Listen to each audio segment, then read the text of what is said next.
James, a well-dressed man in his early 30s, is stepping out of a cozy restaurant, illuminated by warm lights. Suddenly, a sleek black car screeches to a stop in front of him. 4 masked men in dark clothing rush out, their movements swift and precise.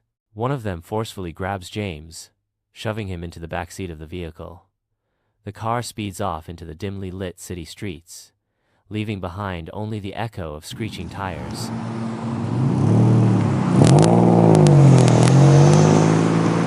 James was blindfolded, his heart pounding with fear as he stood in the dark, empty warehouse. In the grip of rough hands, James felt fear tighten around him. "Will this be my end?" he murmured to himself. "You're lucky we got the money, otherwise you'd be dead." Relief washed over James, but the nightmare wasn't over. His throat was dry, but he forced himself to speak. Relief washed over James, but the nightmare wasn't over.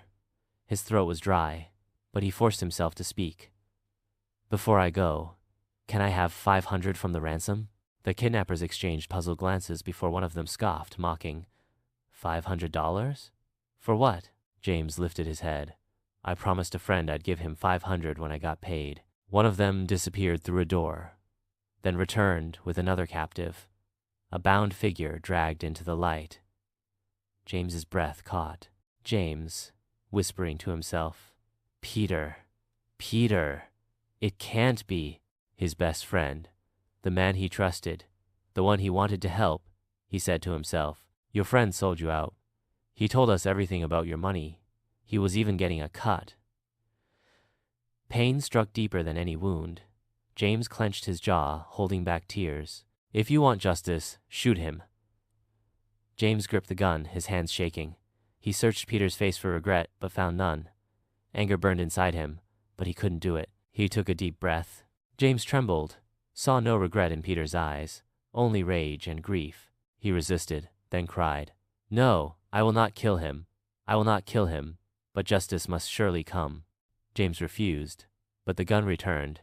The kidnappers faced Peter and thrust the gun into his hands.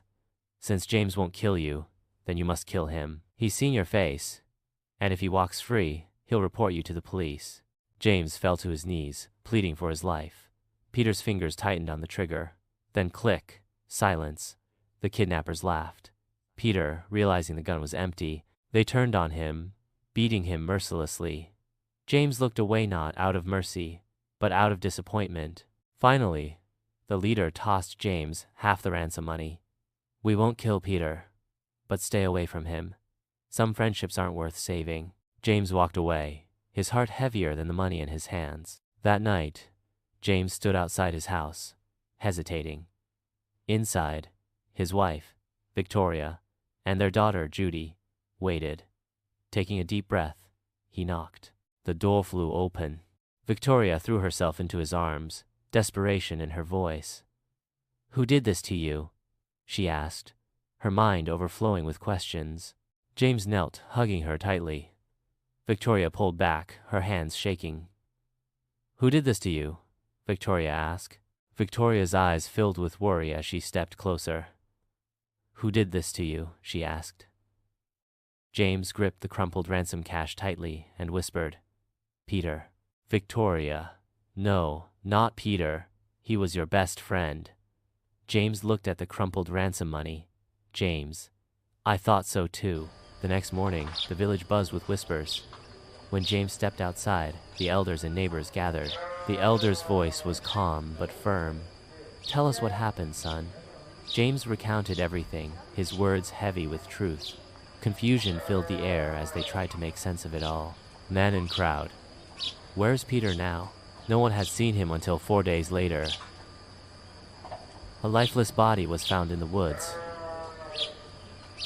Peter has a rope around his neck. James stood frozen. The villagers murmured, "A man who betrays a friend carries a heavy burden. Not everyone who calls you friend is truly happy for you. Be careful who you trust." A heavy silence followed.